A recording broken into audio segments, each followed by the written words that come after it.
pandemic has caused devastation around the world, but it's also slowed us down and in many ways brought us back to nature and back to one basic human need: food.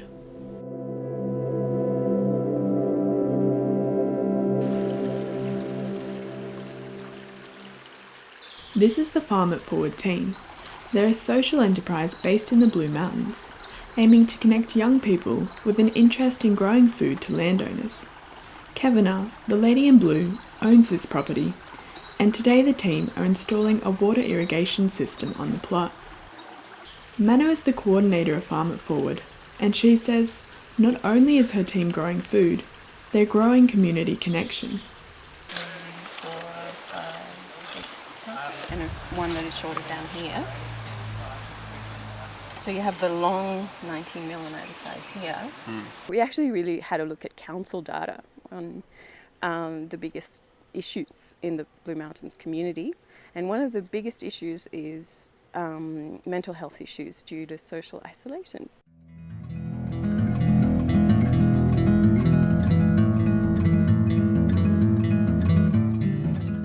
It's a problem that is particular to the Blue Mountains, but it is a hugely widespread phenomenon in all of the edges of town and also in suburban areas. Just because we're a bit closer to each other doesn't mean we have good community connection.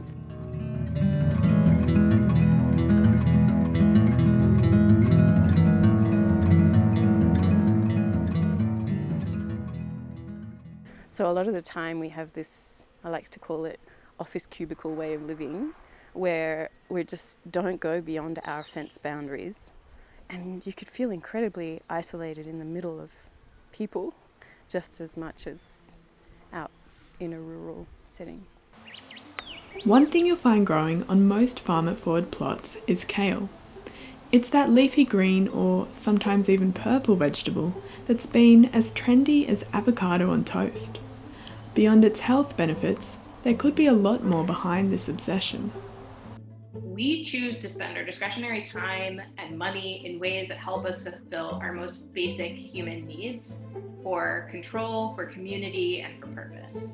And I reckon the strawberries and the asparagus. It's great to have the water flowing into both sides.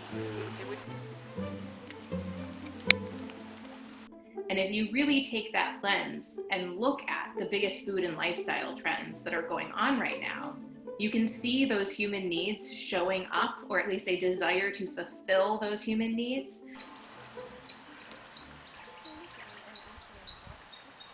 As advanced as our societies have become, we can't survive without food.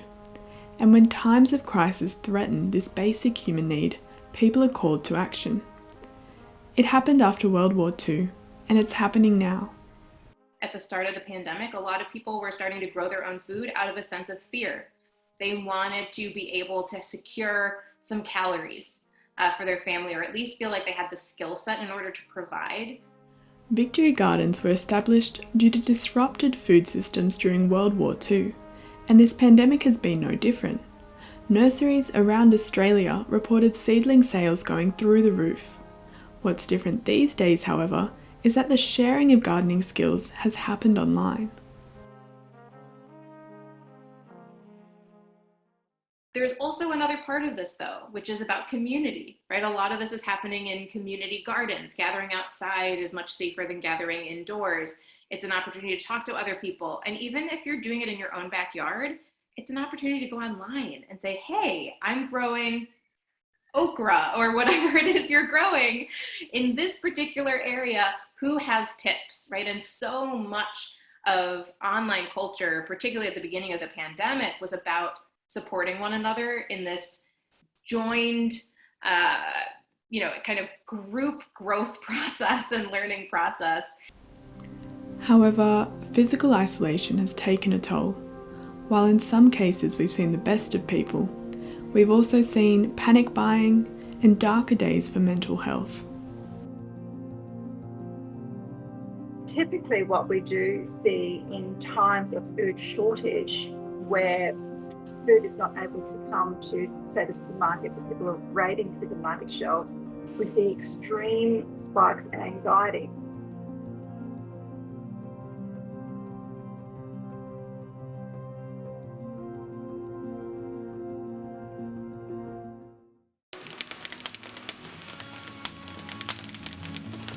But the fire hasn't gone out at Atesh, a restaurant in the Blue Mountains which transformed into a bakehouse during the lockdown. Using local produce, Atesh has brought wood-fired focaccia and baked goods to locals during some of these lonelier days. We've got a it's cheesecake, semolina yogurt cake, and we've got a rockpool date tart. Thank you so much, Carl. Thank you, that's beautiful. You too. Cheers. See ya. Bye. Thanks.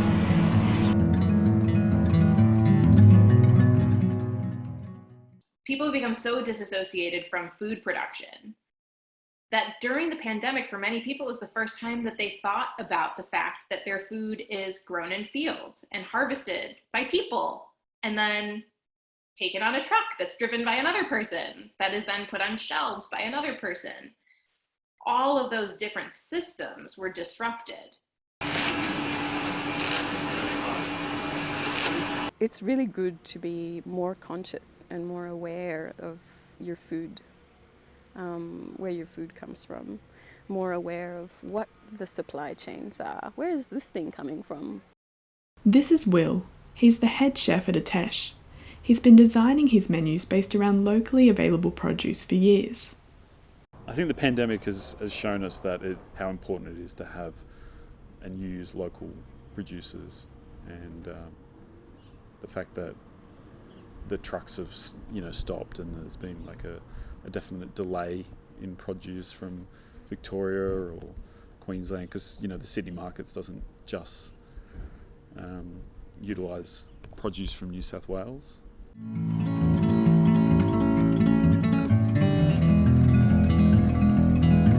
And that kale from the farm earlier, it's now topping Atesh's focaccia.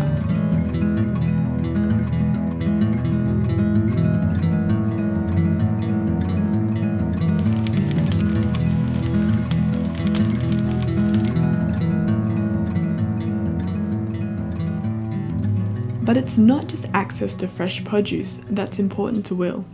It's also all about the flavour. A great example is like if you buy a bunch of radishes from the supermarket, they're soft, they have no flavour, there's no pepperiness. Whereas, the radishes or the turnips and stuff that we get, they're just full of flavour and they're almost spicy and they're just so crunchy. And because you know that they've just been picked the day before.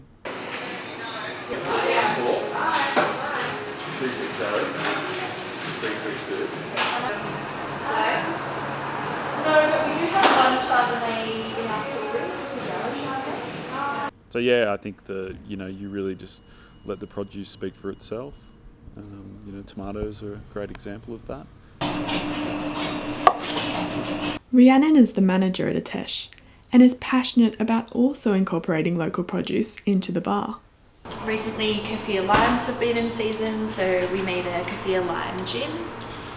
We also do dried citrus, so a lot of our citrus will come from Littleton stores. The citrus she's talking about comes from here. It's a cooperative that stocks local organic produce as well as growing its own in its backyard garden.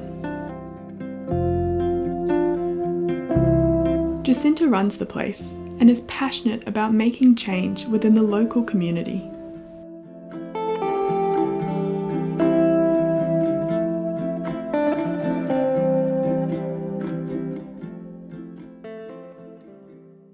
Our aim is really to kind of connect people in our community to each other, to the earth, to our food system. Here you'll find organic produce from a range of local growers, including Farm It Forward, as well as other farms like Epicurean Harvest based in Hartley. There's so much joy that comes from being just so actively engaged in your community, with your food system, learning, teaching each other.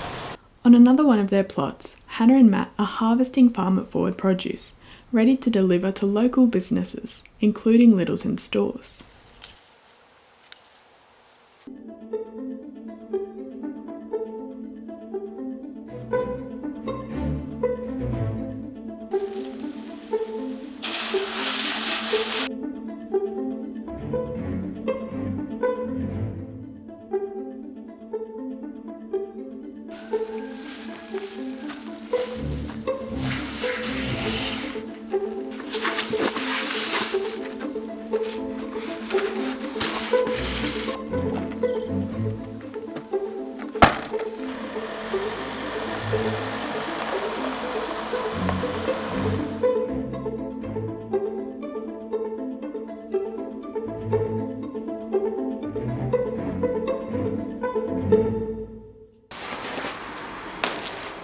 Once it's arrived at Littleton, the produce is packed into boxes with other organic produce and delivered straight to the doors of locals. People order the boxes in advance. They don't choose what the boxes contain, but instead receive an abundance of whatever is seasonally available.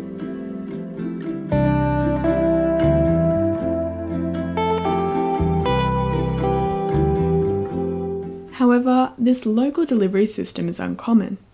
Our global food systems and demand for food, regardless of its seasonability, see significant food miles added to what we're buying from our supermarkets. It's kind of an insanity that we need to really see what's going on there and break out of that model. Jacinda hopes one day to write a book about what a truly local food system looks like and help steer us away from current practices, which see global food systems make up 35% of global greenhouse gas emissions. If I was to imagine what a local food system in the Blue Mountains, a healthy, resilient and regenerative local food system in the Blue Mountains would look like, I would say that there would be a mix of smaller animals, probably not so much kangaroo, but we might have wallaby or possum. We might have not so much beef, but we might have chicken. I imagine that there would be some Indigenous food that would be a really, really amazing thing to learn about. In fact, turning to the knowledge of Indigenous Australians could see our national parks transformed into farms, and our farms transformed into national parks, provided that these conversations are in fact led by First Nations people, which is exactly what organisations like Black Duck Foods are aiming to achieve. Warramie and Garni from Gadigal country to start with, and Wada Yuni Wadjanran. So greetings to men, women and everyone in Yuin language. Black Duck Foods is all about resurrecting the truth in the Australian food system in a lot of ways, and ensuring in that truth that First Nations people benefit economically.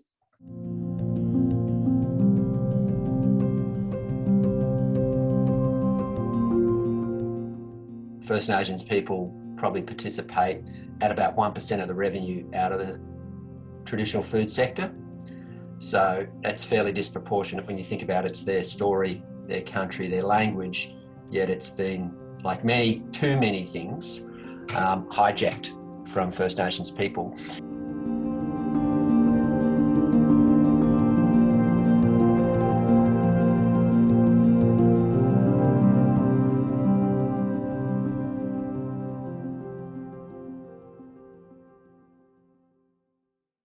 Food has transformed into something that's not just about satiation and nutrient density, but instead it is about exploration. It's about understanding, creating a sense of control and safety.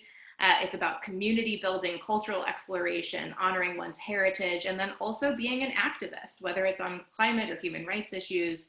There are so many different ways that food culture can help us fulfill those basic human needs. When do we want it? Now! What do we want? Climate justice! When do we want it? Now! So according to the Intergovernmental Panel for Climate Change, we're told to expect more severe weather events and to expect them more often. You can't separate food systems from climate change, and a lack of government action has seen people around the world come together to stand up to protect the climate.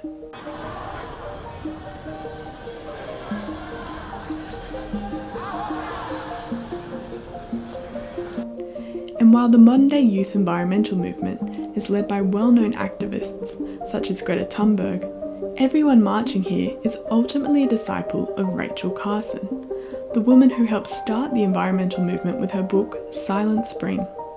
Published in 1962, it's never been out of print.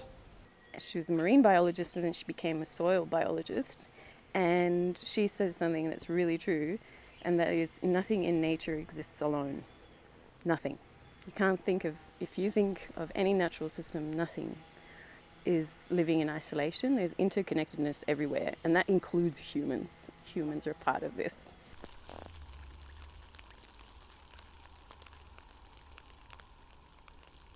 Native grains come from perennial grasses, native perennial grasses.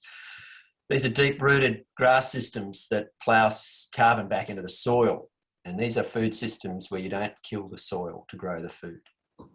They are thriving. And the benefit of that is when we go down and look at, these food systems, we're looking at a system that doesn't have agriculture and environment competing against each other.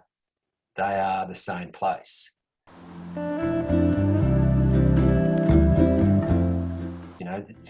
We will get over these sorts of bifurcation where we try to split something, and we'll get back on the country and enjoy just what it's there for, what's its function, what's its utility, and it's a lot of that supporting people. And we'll get back into eating foods that are a bit more seasonal, but a bit more flavoursome.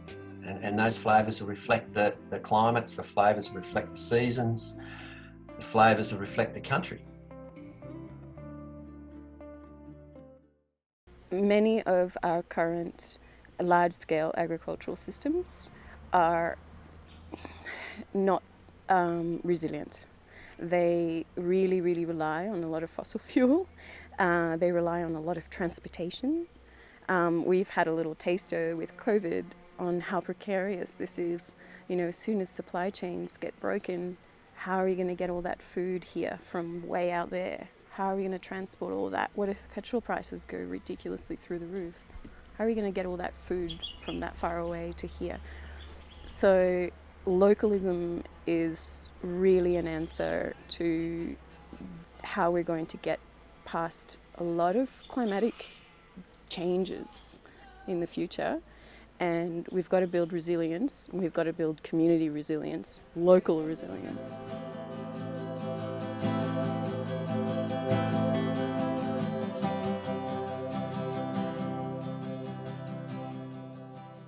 And you don't have to live in a place like the Blue Mountains to connect to your food system. There are so many different ways of getting in touch with your food system. So from going to farmers markets to growing things in your house or apartment. Just that interest, reading books, learning about the food system.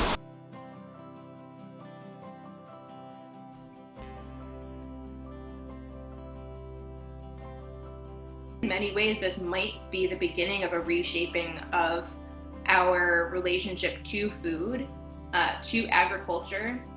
And I'm hoping that this is just kind of the very start of a more sustainable food system, of people learning to cook new things, building new skill sets in the kitchen and outside.